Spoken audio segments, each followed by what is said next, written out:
Oh fuck! I didn't do the ping. Oh fuck!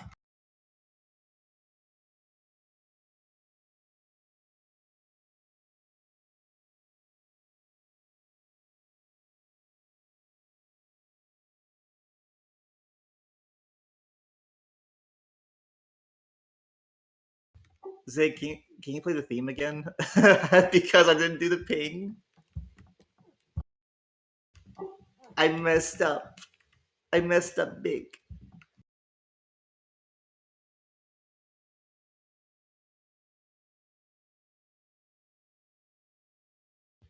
Um.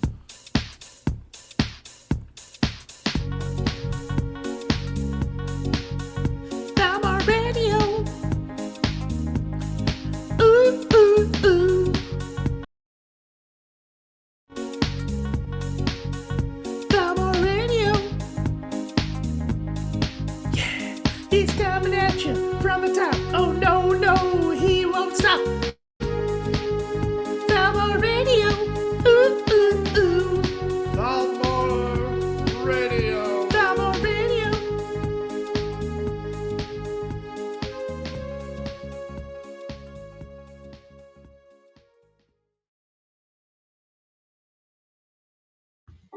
Oh my gosh! Welcome to the September 30th episode of Thalmor Radio.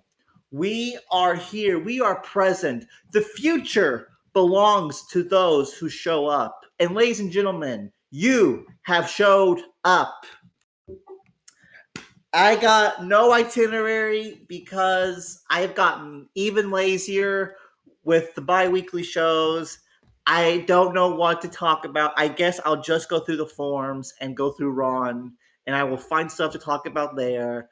And then I'll do a little real life stuff because there's been some real life happenings I feel like it's worth talking about. And then that's the show. So, let's start with the forums. Oh wait, I gotta talk about the trial. Trial's probably fucked because Tomato doesn't think he can do it anymore. Tomato was the prosecutor. So right off the bat, well, there's 21 of you. Does anybody want to prosecute Poseidon for allegedly leaking celestial chats? Does anybody want to take that over? You have to be able to voice chat. That's the only requirement. When is it? There's no set time. It was supposed to be tomorrow. It got delayed because I had something come up, and now it's delayed indefinitely because the prosecutor resigned, basically. If it's a Friday, I can make it be Friday. I can make it be after listening to radio or after Thalmor Radio. Probably after Thalmor Radio. I feel like it's been too late. Well, the hype is gone. That is potentially part of it. Oh, and I forgot because I'm stupid. Is Spartan here? Yeah.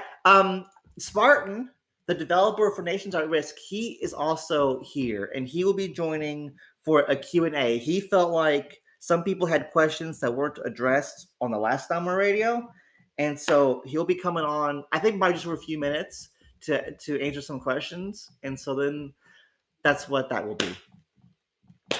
Actually, let's just do that now and get out of the way so that I can just pop off. So, Spartan, let's bring you on. How can I bring him on? Invite to speak. I invited him. Oh, there he is. What's up, Spartan? Hey, man. It's great to be here. Thanks for inviting me. You're welcome. So, go yeah, on with what you wanted to say. Yeah, like you mentioned, like I said, it was really exciting that you decided to mention Nation at Risk during your previous show. Unfortunately, I wasn't able to show up because right now it's 3 a.m. in Europe, where I am right now.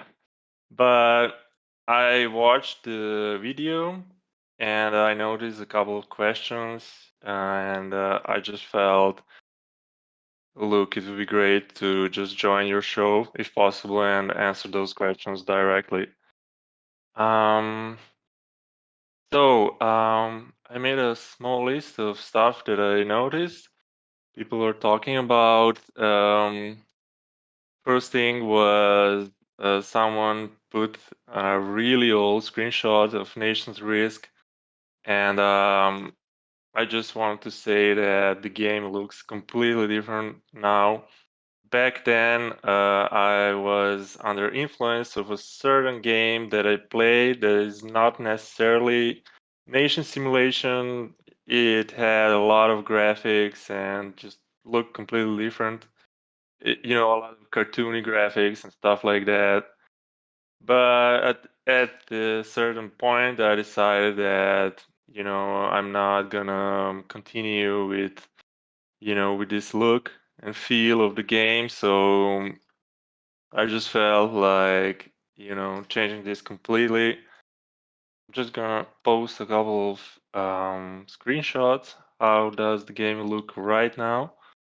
Um, I'm a Cyber Nations player, so I didn't play Politics and War that much, but so I definitely went way more to the side of this nation simulation look than this game that I previously played. And yeah, so I ended up with this look. And I also decided to give up on the cartoony characters. And what's interesting that what you mentioned at the beginning of this episode is AI art. This character is actually AI art. So I just bought like 1,000 characters on Unity Asset Store for like $10, and I had to handpick like 100 that look decently enough for the game.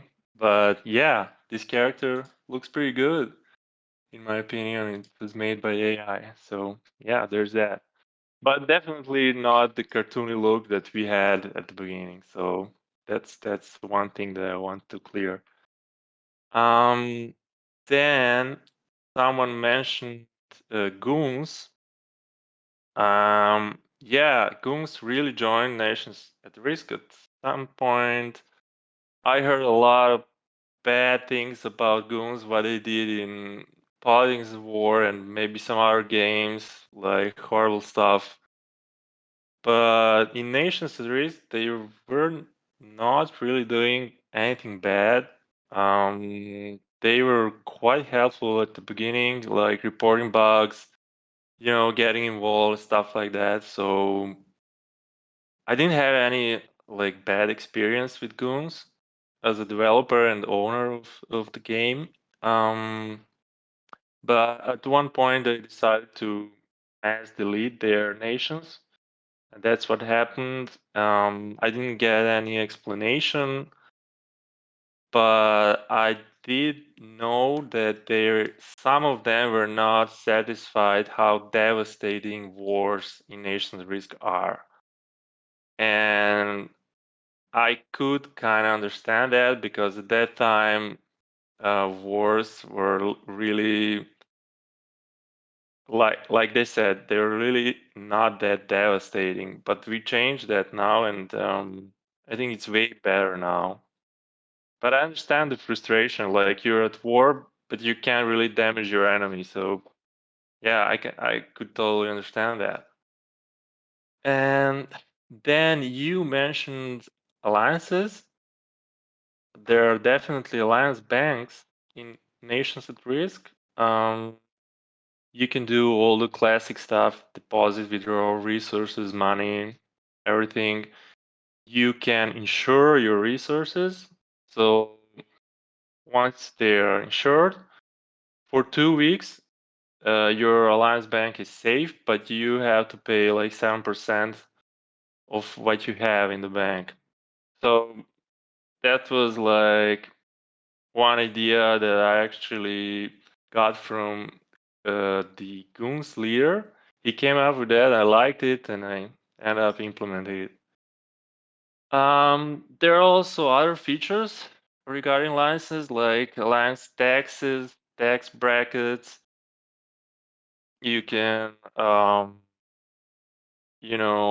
propose treaties to our alliances.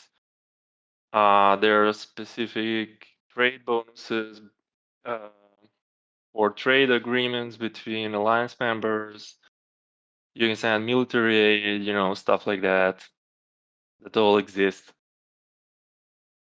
Then we have weekend events. This feature, I got the idea and I worked together with players on this feature. So it ended up being really great, and I'm thankful there are guys who are ready to commit their time, to just sit together and try to improve the game. So that ended up really great. It's basically every weekend, so it's completely automatic. We don't have to do anything manually. Every weekend, there are computer control nations that appear in the game, and each tier of players get their group of these computer control nations that they can attack. Um, these these computer control nations drop resources that you can loot, but there is also a chance that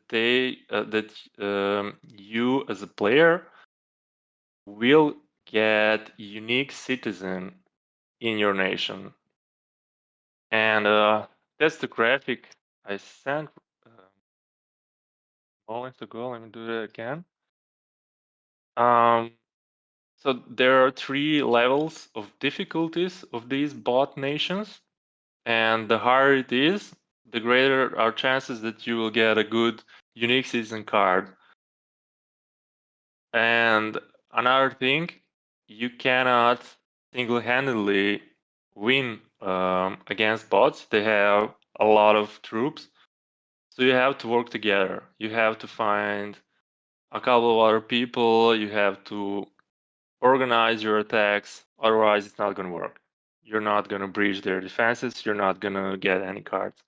So it's a group thing, and it's working pretty great. I'm really happy we added that. It definitely brought a lot of life to the game, especially for the weekend when some people have a bit more time to commit and stuff like that. So that's about weekend events. Then someone mentioned that daily missions. Yes, daily missions, raiding, that's all part of my vision that players should always have something to do in the game, something, a way to improve their nations. That's why we have 3 daily missions. That's why you can raid any inactive nations. That means war ranges do not work for inactive nations. So you can also raid. You can do these missions. You can participate in weekend events. So there's always something. There's always a way to improve your nation. Doesn't matter what level your buildings are.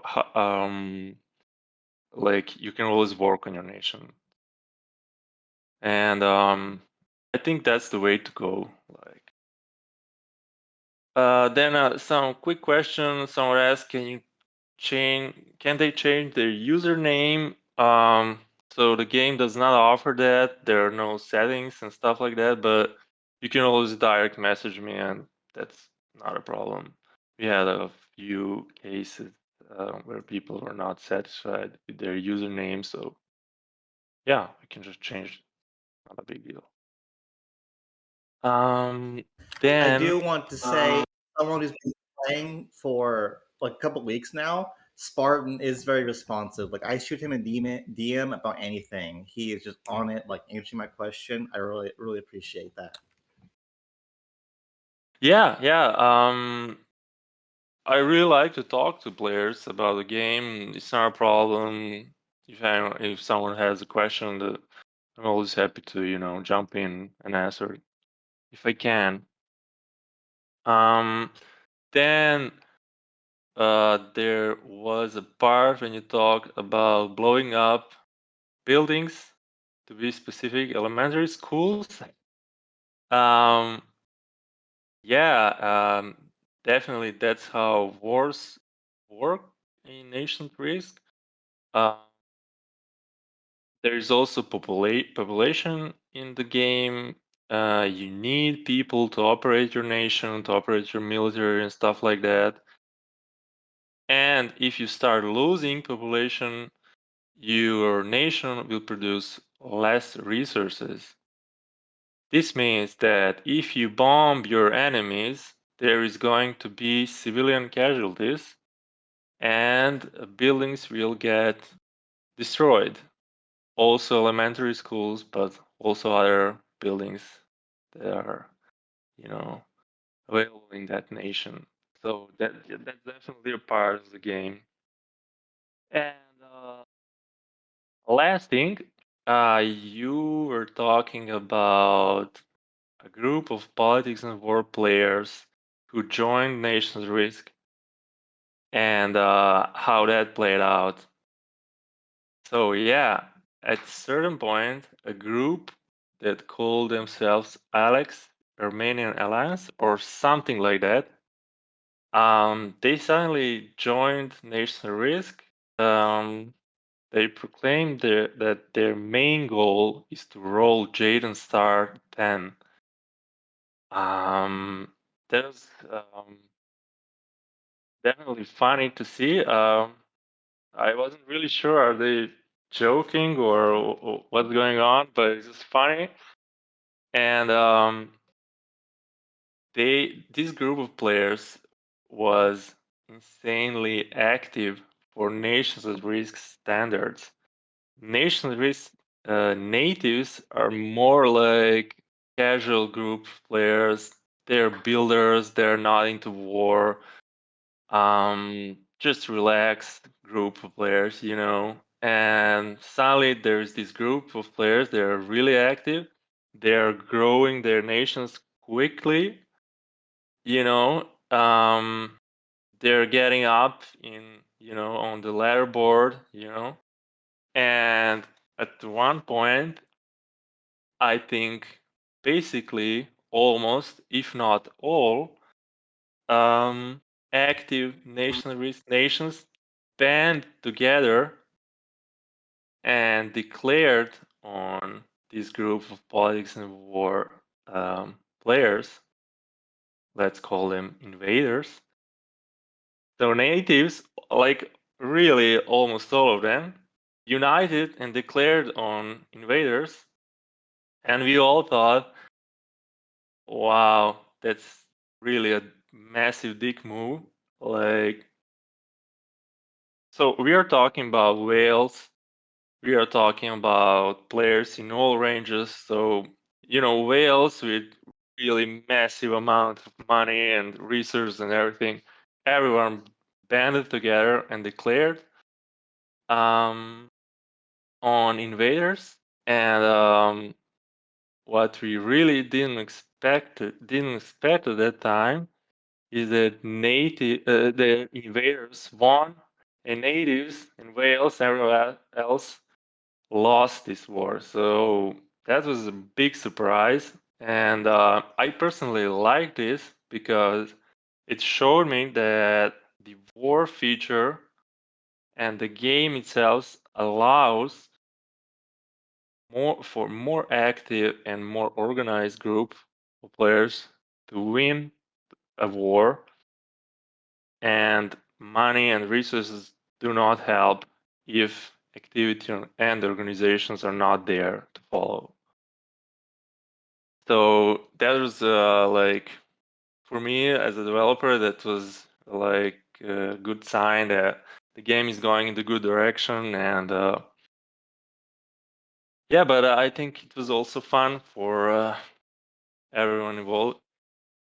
At least it was definitely for sure fun for invaders to win a war like that. And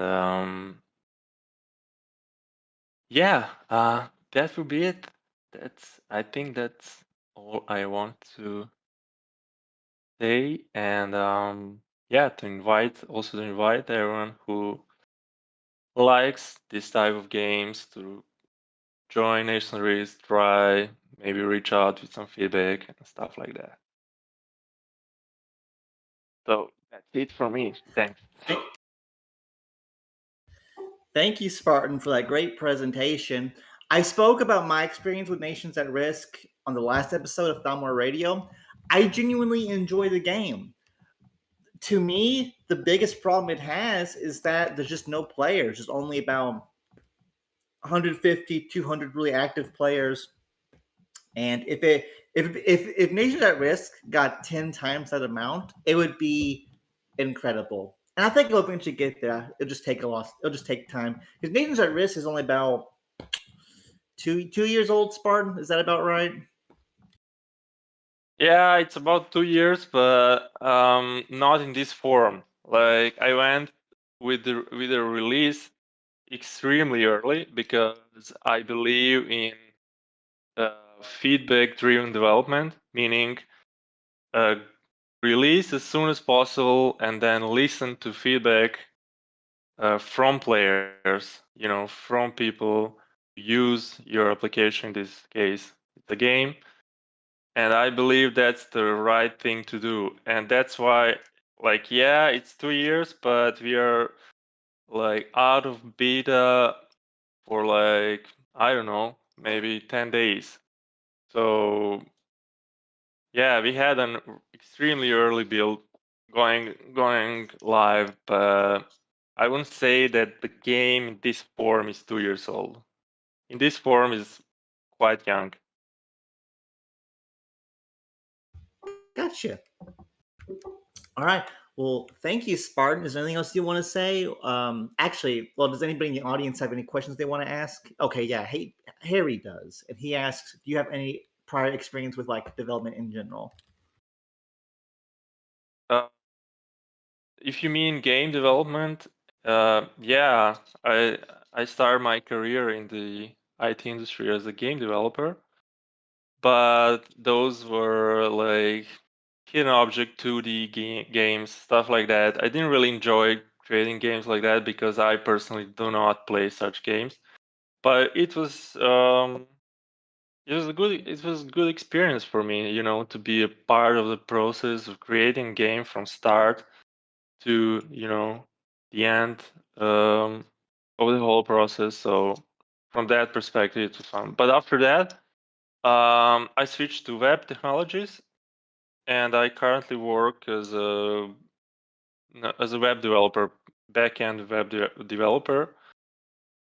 And yeah, I always want to create a game like this, so I guess it was a good opportunity. I managed to gather some experience as a game developer, and then I was working a lot with web technologies, meaning I had the opportunity to actually have all the skills I need to technically create a game.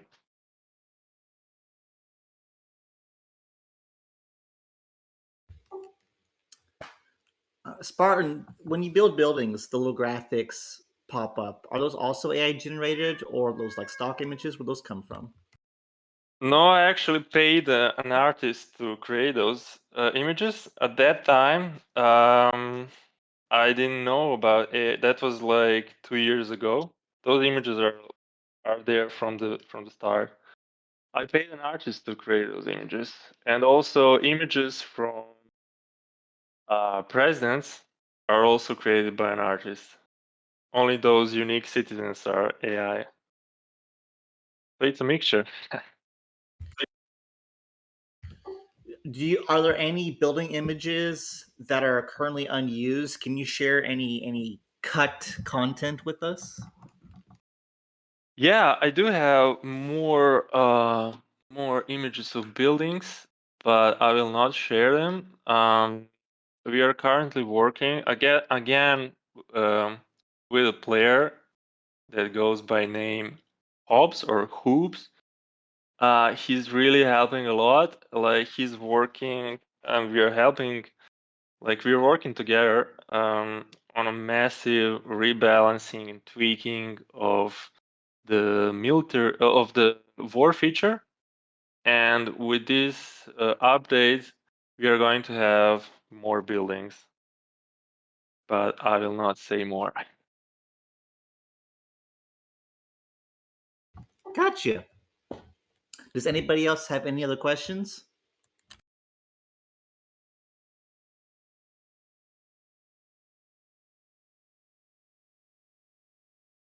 I'm not immediately seeing anything. Hiking does. Okay.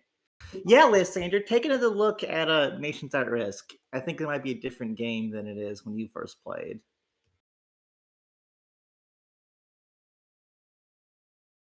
Yeah, definitely. And like I said, we have a Discord server. I'm really open to chatting with players. If someone has questions, it's not a problem. You can feel free to reach out. I'll try to answer your questions. And I'm just trying to build this type of community, like friendly, at least on the official Discord server.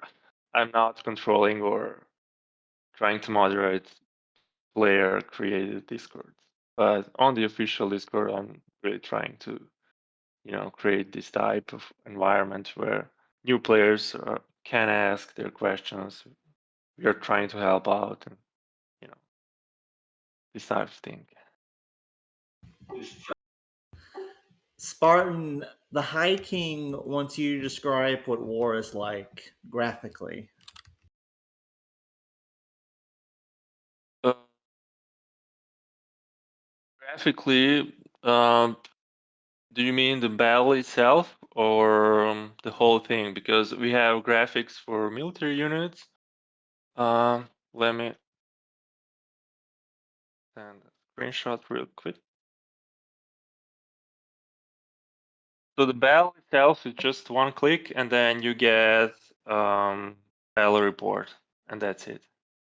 If you're an attacker, and if you're a defender, then you will just get battle reports in your inbox.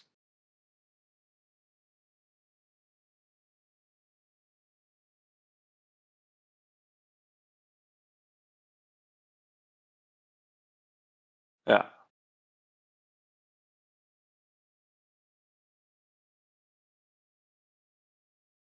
It's a lot more graphic. There's not much to it, but it is more graphically involved than I think Politics and War is. Yeah. Although there's comparisons to be made between the two. I definitely want to add graphics to the game. I started playing nation states like really long time ago, and then I switched to cyber nations.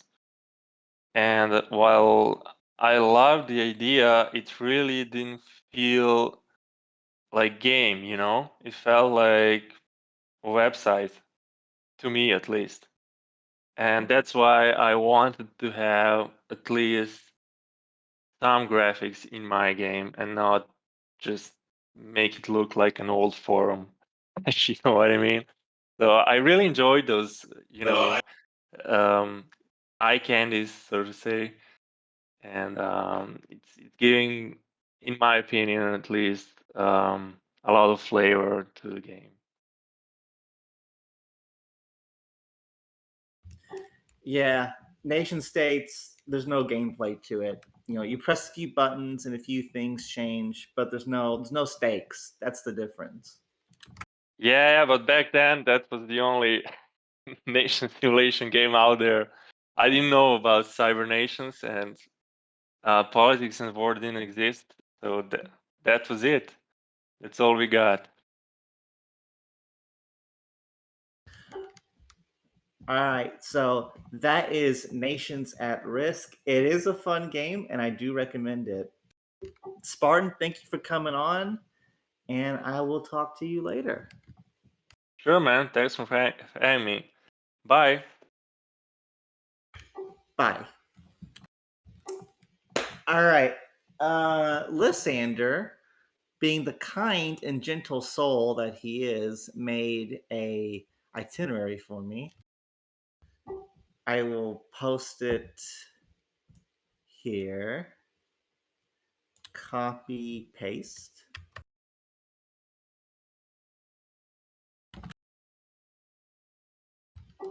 Okay, so let's go through the death talk about. So Carthago leaves Backrooms, signs MDoAP with TKR. So, a bunch of these involve TKR, and I got some other stuff to talk about TKR. So let's talk about TKR.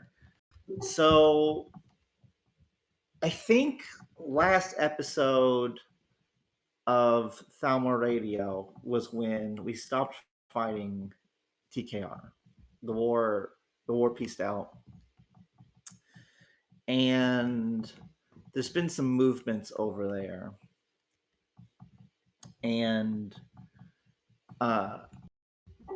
TKR seems like they're trying to rebuild their spear. So they had Hollywood, they split, and now it seems like they're trying to rebuild it, which seems kind of odd to me. But yeah, so Carthago signed them. I saw where World Task Force becomes a protectorate. I did not see Mayhem forming and becoming a protectorate. I forgot about that, or didn't see it, or something like that. So that's 3 alliances in 2 weeks. So they are just signing paper left and right. Like the printer is running out of ink. That's how much paper they're getting put up here. And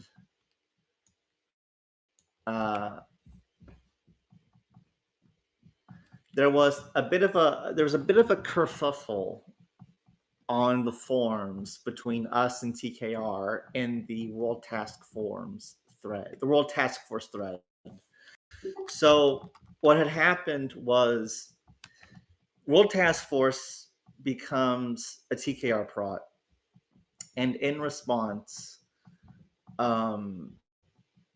Dryad and Horsecock comment on it and say they basically clown them. Horsecock calls them useless trash, and Dryad laments that his raid targets are no longer available. So they're dissing World Task Force. This leads to Warrior Soul and Mayor having a back and forth. And first off, folks, let me tell you something. Like, don't get into a back and forth with Mayor. You just won't win. Just don't even try. But Warrior Soul went back and forth. And eventually, Warrior Soul says, well, I'm not upset over losing pixels. I just think you guys are garbage people personally. So Warrior Soul, big mad. I think it's in Season Cope if you want to go look at it. And I don't know what happened. I don't know if the bad signal went up on Slack. I don't know what happened. But all of a sudden, all of these TKR people joined the thread and start talking about how KT is full of evil Nazis. So let me go to Season Cope here.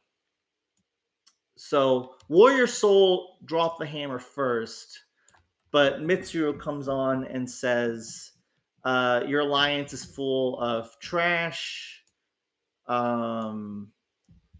Warrior Soul says, remember when all those people got outed as white supremacists and went to KT crazy? Laura Pun says, LOL, are you trying to defend KT sketchy history? Humi joins and says, Humi has a very interesting take. He says, quote, while we lost more infra and such, you have to be able to lose it, and we weren't the ones that got their asses blockaded and beige cycled for 3 weeks straight. So Humi is making the very bold claim that actually it was Hand of Fate that lost that war. Never mind the fact that TKR's rebuild got completely ruined and they lost, like I think it ended up being 125 billion net in our favor. Like just a complete slaughter. It's over for Orange Cells. And it's just really fast. Like we dabbed on them in the game, right? We dabbed on them. We did all of this damage very quickly. just completely fucked them. We clowned them on the forums because World Task Force is a completely useless fucking alliance, completely useless community. You know, they've been shit for years. They've been shit for a long time. They've never done anything. The last time they were even remotely relevant was there was a part of Nuke Block. Nuke Block being the block where their whole thing was if they got attacked, they would just launch nukes, and that's it. They wouldn't do anything else, and it didn't work because it finally got tested. It didn't work. Assault TKR hit them, and it was completely ineffective. And that was the last time World Task Force was remotely relevant. And like, there's not even a mechanism for World Task Force to get better. Like, at least with UPN, you had like Korra taking over and like stuff happening there. At least with Polaris, figureheads have been like shaking. Like, and Jane's over there, the Behemoth guy. Like, they got like World Task Force is like the same. Nothing's happening. Nothing's happening. Like, there's no they suck.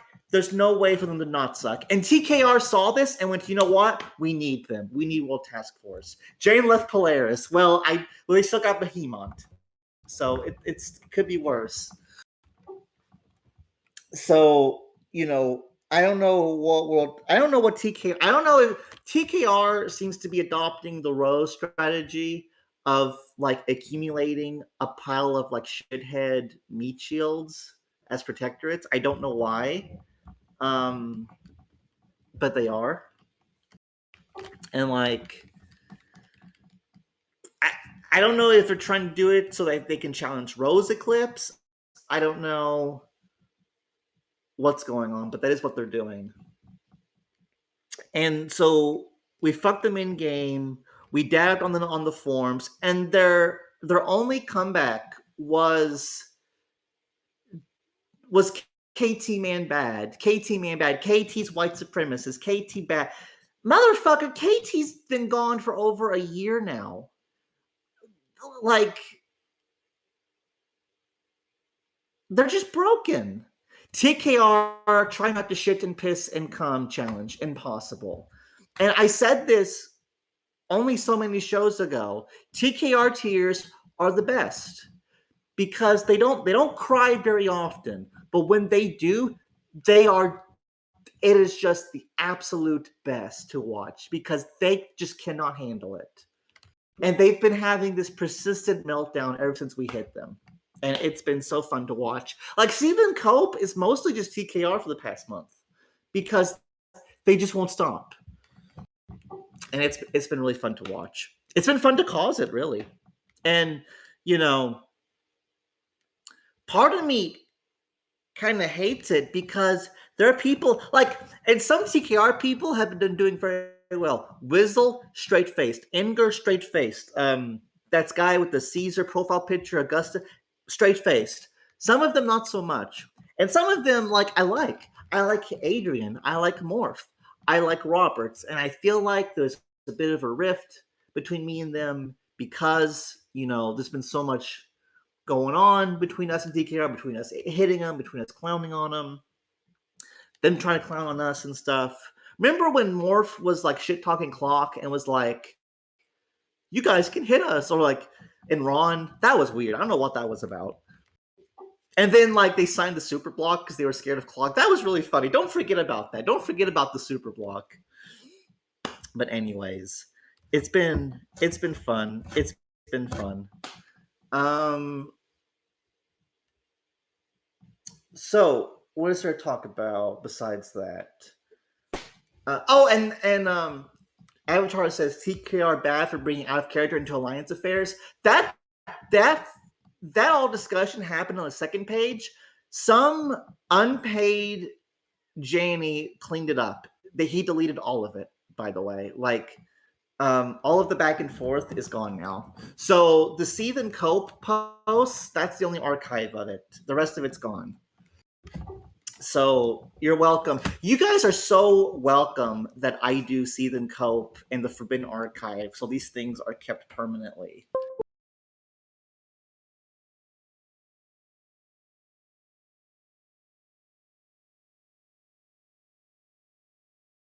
topics. Carthago leaves Backrooms. All right, I already covered that. I have no other opinion on that. At least Carthago's decent. Like World Task Force is garbage. Maybe Mayhem's okay. CTO's decent. So that's fine. Arrgh. Okay, this one's fucking awesome. Arrgh hits journalists and their Prots over false reporting about Arrgh running a spear, was paid $2 billion as part of peace terms. That was fucking awesome. You know, Arrgh has been quiet for a while, but they did this. That was cool. I thought that was funny because it's actually like a politics thing, but it's not too serious, and that was pretty cool. I don't remember what the news network was. I don't remember the alliances involved. In fact, I'm pretty sure a lot of the people who got hit had nothing to do with it, but who cares? That was funny. Game broke. Only command denounce work was due to maintenance work going awry. Yeah, I was around when that happened. Yeah, the game was really broke. I think it was possible to get like 3 rebuys in a day when that happened. It was wild. New tutorial draft. I know nothing about that. The Legion leaves Backrooms. I only saw a little bit about that. And in that thread, we and TKR fought some more, actually. Hold on, let me pull it up. let me pull it up here. Ah, fuck, why just didn't want to load? Here we go. So Istandor made the thing. The Legion has officially ordered... The Legion has officially issued notice of cancellation to the back room. Signed for the Legion, and then you have all the people. And then Dennison says, what are the odds the Legion signs TKR? Seems TKR is in the business of picking up every trash alliance that exists at the moment. Now, I do not co-sign this. I love Dennison. I think the Legion is fine. But Dennison, you know, destructive Dennison, you don't know what he's going to say. You don't know when he's going to come out just swinging. All right? That's just the chaos theory that envelops Hand of Fate. You don't know what we're going to do. And some people had the right response to this, which was to laugh. So Mayor, Chad, Bindson, Drop the Taxi, Uncle Iroh, they laugh react. That's what you should do. Whenever a Hand of Fate member comes swinging, the best way to get us to leave you alone is to laugh. That's the best way. If you bite back, it will not go well, as TKR has been gradually learning. Laughing is the correct response.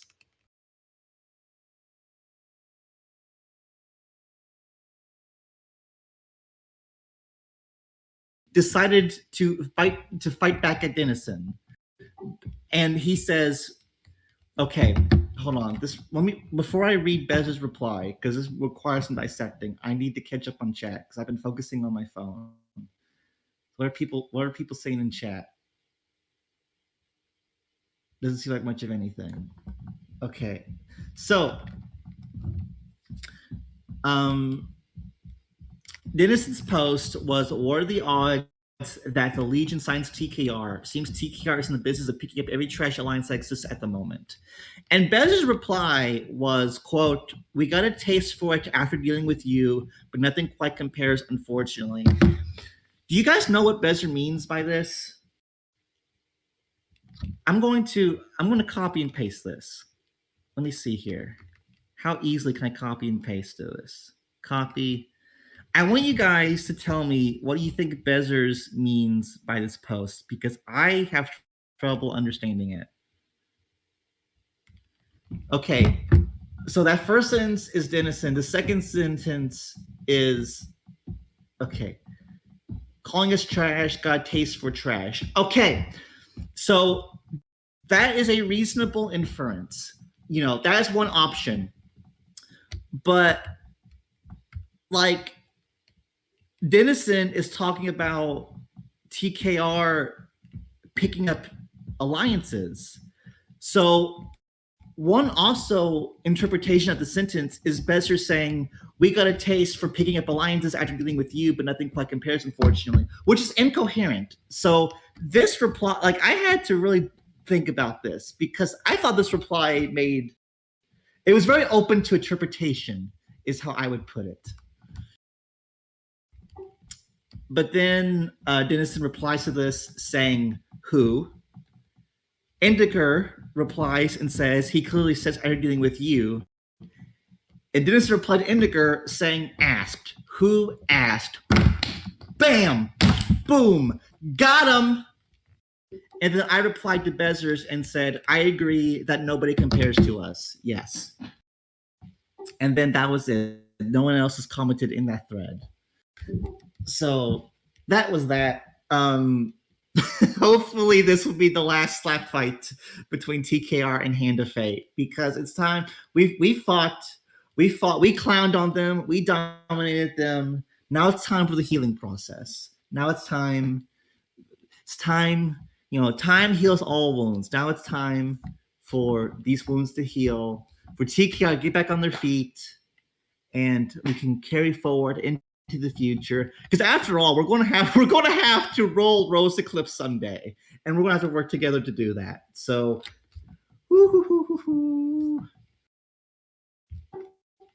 I've been rubbing my arm as the healing process. But if your arm was hurt, you probably wouldn't want to rub it. That would probably just irritate it. But anyways, oh, let's see here. What else did I talk about? Camelot attacked USSR, Soldiers of Liberty, the Fighting Pacifists spear, the Fed spear? No, the Fed spear. Peace quickly afterward. What was that about? SRF, not a Rose part anymore. MDoAP with VPN and Lost Empire. Okay. Harry Flashman now Rose second in command. Okay. Harry Flashman's been in Rose for a while, so that's a natural promotion, I think. The Federation got their bank looted. I think it was an Arrgh member that did it. Looted, I think, 750 million, and I think their bank was worth 25 billion. Based. So you have Arrgh like extorting journalists and then stealing banks. Pretty fucking based week for Arrgh, if I'm being honest. They just hit him like an hour and blew them up. Okay. Might have been maybe it was like a coordination thing. Or maybe Epi wanted to bully them, but then wanted to de-escalate it before it got too big. I don't know. I think Camelot's pretty decent. I think they got some talent there, some skill there. I think people underestimate Camelot. The Fighting Pacifists could tag the elite, says Spear named Johnson shall travel with them. So the Fighting Pacifists is cutting the Johnsons? Huh. What are they going to be called now? Which the Johnsons was kind of in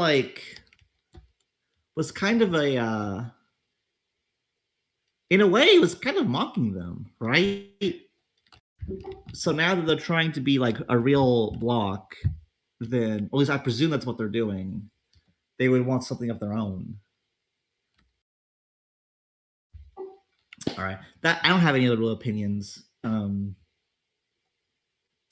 Okay, that's good. I did an hour just on Spartan and Politics and War stuff. Yeah, the game broke. I'm having trouble getting good raid targets. I think that's about it. So here's what I'm going to do. Main show's over. I'm now going to talk about some real life stuff because a lot's been happening in real life. I actually feel the need to talk about it. So if you do not like my real life stuff, now is the time to go. I haven't talked about real life in a while. I'm going to now. If you don't like my political takes, which is very reasonable, my takes are awful, now is the time to leave. Otherwise, let's talk about stuff. Recording on or off?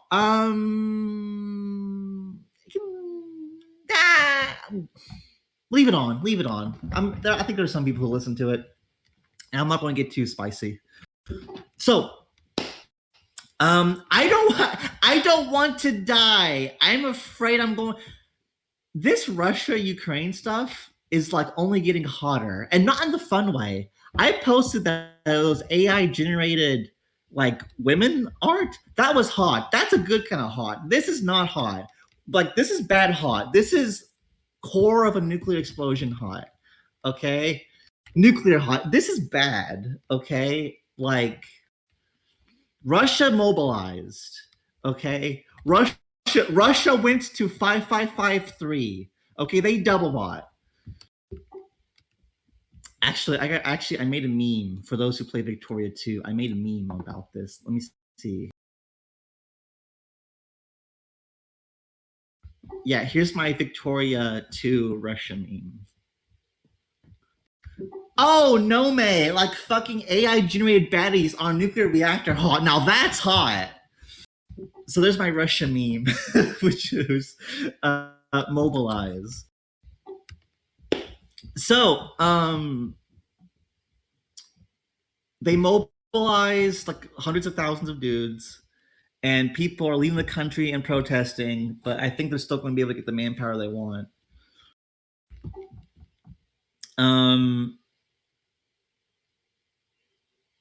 A couple days ago, the Nord Stream pipelines exploded. Now there's two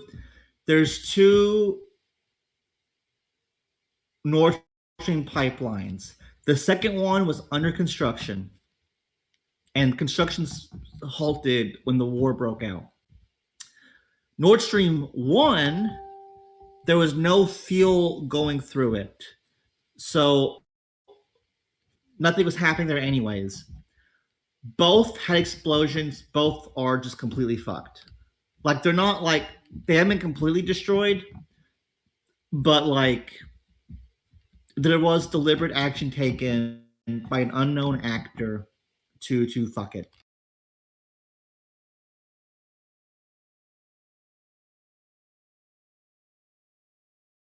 I clean my nose. Zig says, "Do they figure out who sabotaged the pipelines?"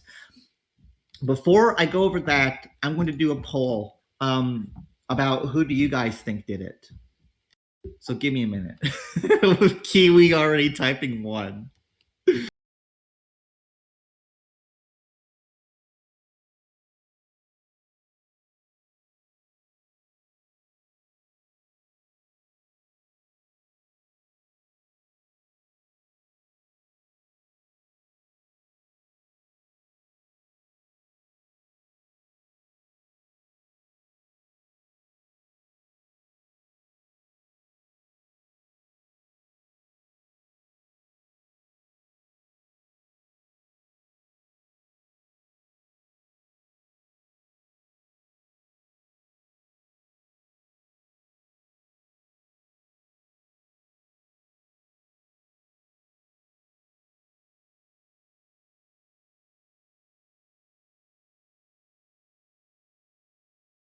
Hold on, I gotta find a good emoji for this one.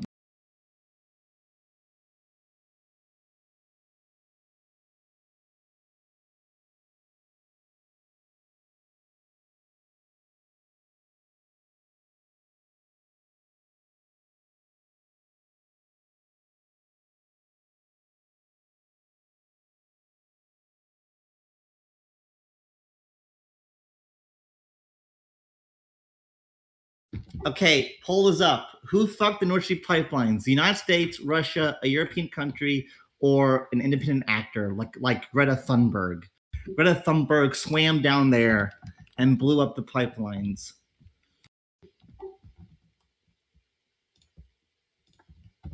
Okay, yeah, this is about what I expected. It smells CIA. I think the military did it. I think the United States military did it. I don't know if it was the SEALs. I don't know how, but I think the U.S. did it. There were reports that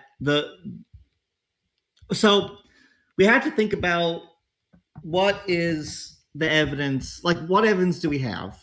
And there are two pieces of evidence that points towards the U.S. Number one, there was a Polish, I think, a member of the European Parliament who on Twitter shared an image of like the gas bubbling up, and then he said, "Thank you, United States." So that's one point. The second point is that earlier this year, Joe Biden gave a speech in which he said that if Russia invaded, they were going to blow up Nord Stream 2, which Spartan just posted. Thank you, Spartan. I also follow Serene Girl on Twitter. And so, if Germany, like the U.S. said they would do it, and a Polish government official is thanking the U.S. for it. So that seems pretty damning in and of itself. Tanks or troops crossing. Is there any evidence that Russia did it? Like actual evidence, not just I saw a ship. Like actual, like hard evidence. Because I think when the president says if X happens, Y happens, and then X happens, and then Y happens, well, fuck, like, come on.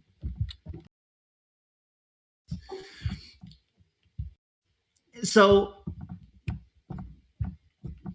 there's then the question of motivation, which is the next. We've evaluated the evidence. Now let's evaluate the motivation. There is no motivation for Russia to blow up the pipeline because there was already no fuel going through.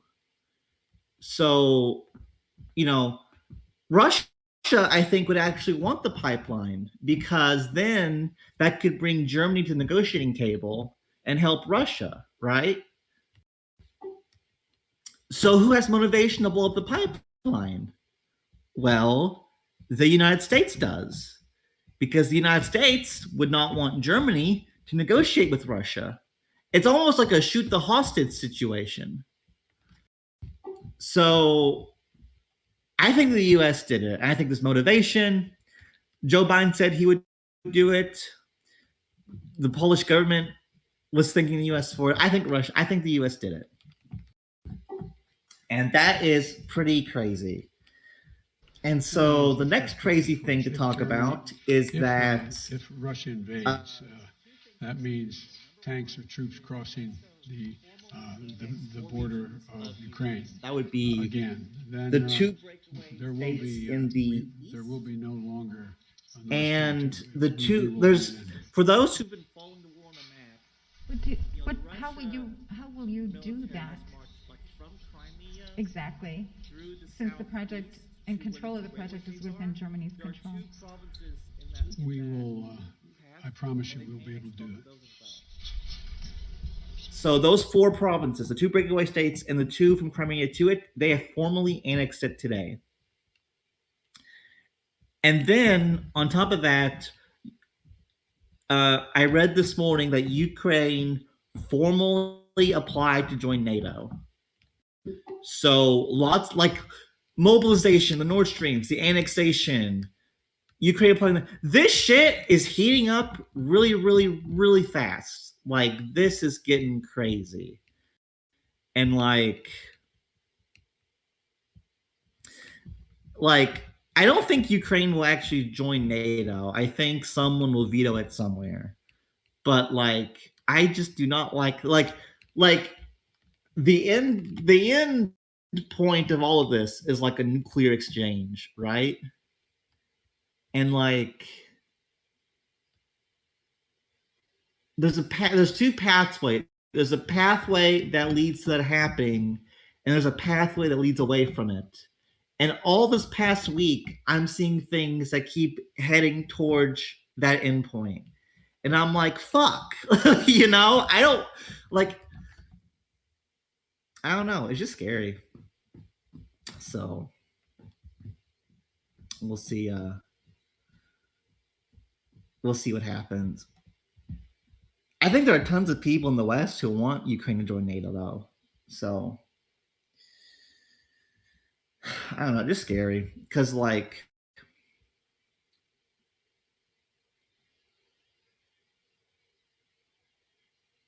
I mean, I live in rural Kentucky, and so, like, I've searched up maps of likely targets of Soviet nuclear strikes, and my part, like, Kentucky got some nukes, but it's like Louisville, Lexington, like Frankfurt, like Fort Knox, like pretty far away from where I am.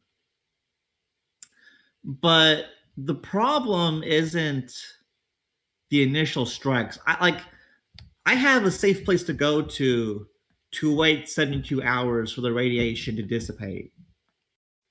So that's okay. What I'm concerned about is like nuclear winter. That's my biggest concern. Because I could likely survive the initial exchange. I could likely survive the immediate aftermath. But like if a nuclear winter happened and like it was raining fallout and like all the groundwater became irradiated and like crops wouldn't grow, like I don't think I could survive that. Because I mean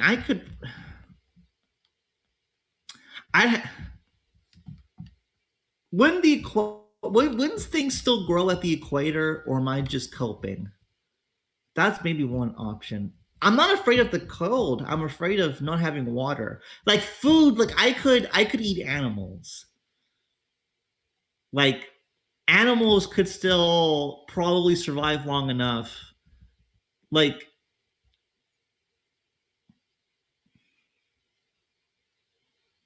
animals could still survive off of irradiated water, right? Because all they have to do is just survive long enough to reproduce. Like squirrels could probably still do it. Like you have mutations and stuff, it'd still be fucked. But water's what I'm worried about. Food, I'm not worried about. Water, I'm worried about.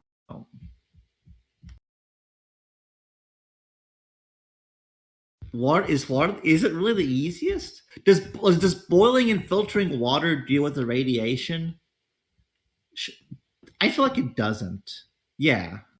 So yeah. No, get better tech. I need more science points. I need to upgrade my elementary school. Yeah,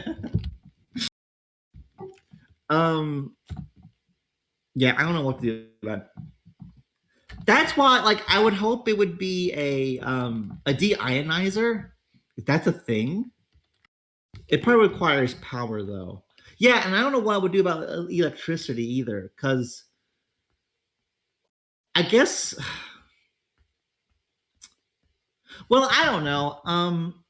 I could probably a couple years from now, I could probably get hydropower here at home because of the creek, but I don't have years. This war is probably going to go nuclear within the next couple years, so I don't think I have the time. So there's not a lot of options. I mean, I guess wind, but how religious are you when it comes to Revelations? I don't think there's anything in Revelations that points towards nuclear exchange. Like, here's the thing, though. You could have a nuclear exchange that kills most of humanity, and then, like, things still continue. Like, a nuclear exchange might kill most people, but still might not be Revelations. I mean, if you look at, like horrible things have happened to entire, like the Black Death happened, but life continued. It wasn't some people thought it was the end of the world, the end times during the Black Death, but it wasn't. Life continued, and we're still here today.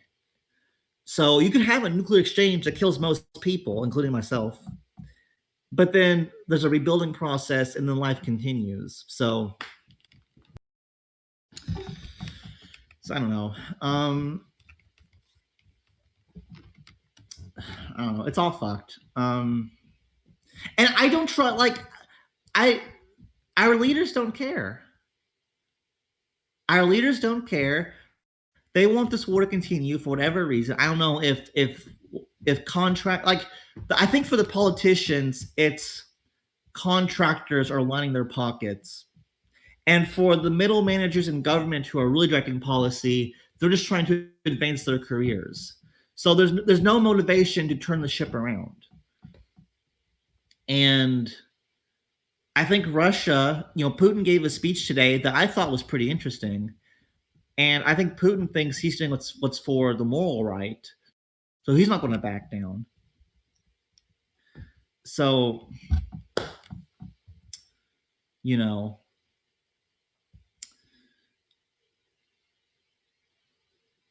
I don't think Russia will use a nuke, but I didn't think they would invade either.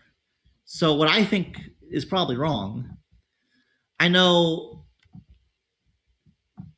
DC policy is that if Russia does use a nuke, they'll just sink the Black Fleet or something, which I think is a good response. I don't think we should respond with nuclear weapons ourselves. But this is all just, I don't know, it's very troubling.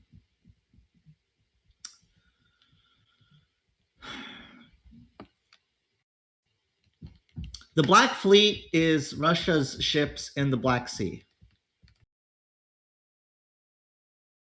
Are there any good guys here? Probably not.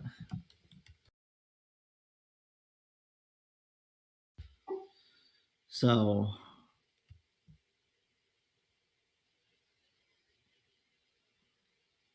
yeah, it's all pretty messed up.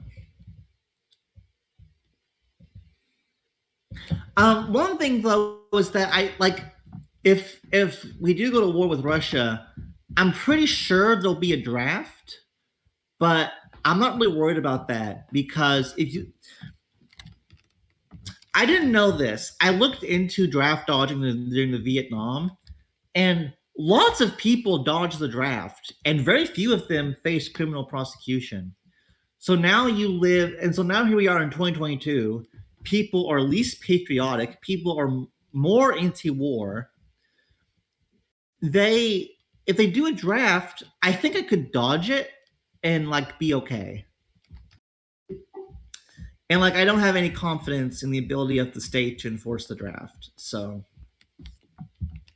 I'm feeling pretty good about it.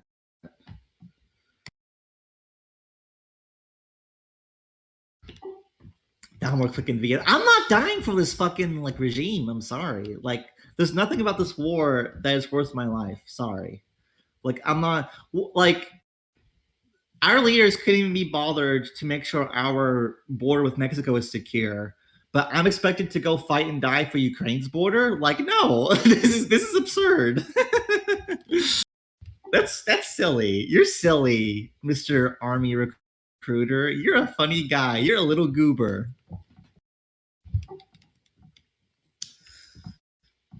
I'm only a few. Well, but Canada's buck broke into the U.S., so they would extradite you. I don't think there's any relief in that. Justin Trudeau is totally a cuck to the World Economic Forum. That will not save you. I'm sorry. Trudeau will personally march your ass back to the United States Military Liquidation Service. Good luck. Avatar says, well, I'm too old. Yeah, I'm 24, so I'm a good age for them to draft, but I'm not in college, and I'm healthy, so I'm just kind of fucked. Probably.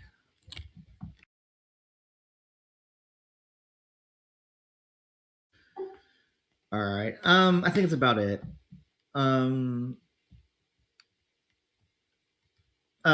Florida got hit by a hurricane. Very unfortunate. Kamala Harris said that aid in Florida will be just distributed based on equality and people of color being most impacted. And the spokesperson for Ron DeSantis was live tweeting. It was this is a lie. She's lying. Everyone can get aid equally, which I thought was funny. Yeah, Florida got hit hard. Apparently Hurricane Ian is a 1 in a century storm. So they're pretty fucked, unfortunately. Very sad. Ian? Well, if you expect English from the show, I don't know what I don't know what you're hoping.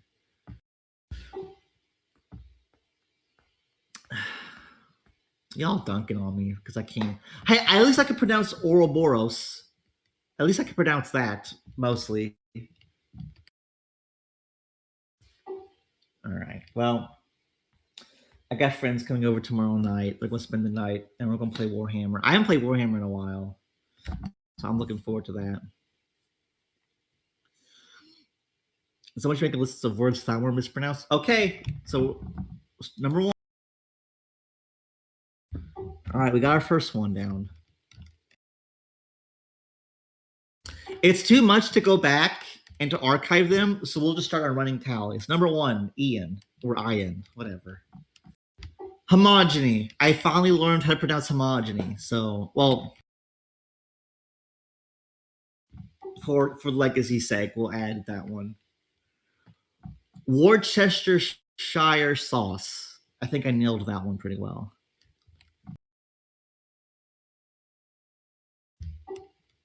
Oh. Homogeny. Homogeny.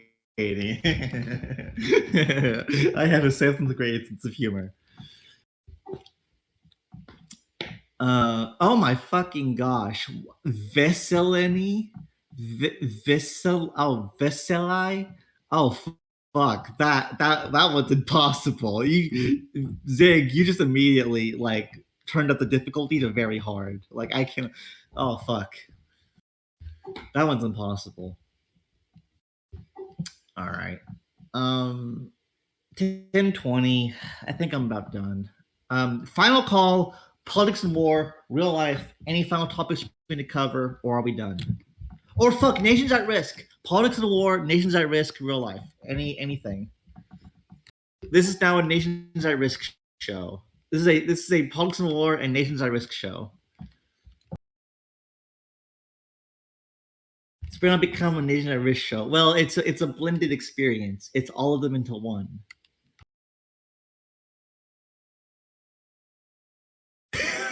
Kiwi. Oh fuck, buddy. The Veselini homogeny gave the Sphinx spear. Worcester. I can't do it. The Veselini homogeny gave the Sphinx spear Worcestershire sauce as reparations for Hurricane Ian. I'm gonna pin that one. Hi, Belle. Hi, Belle. Please don't say a racial slur this time, Belle. Well, that's the show. I better end the show before she gets me in trouble again. Zig, play the theme, and then end the recording when the theme is done. Let's get out of here. No, Belle, stop!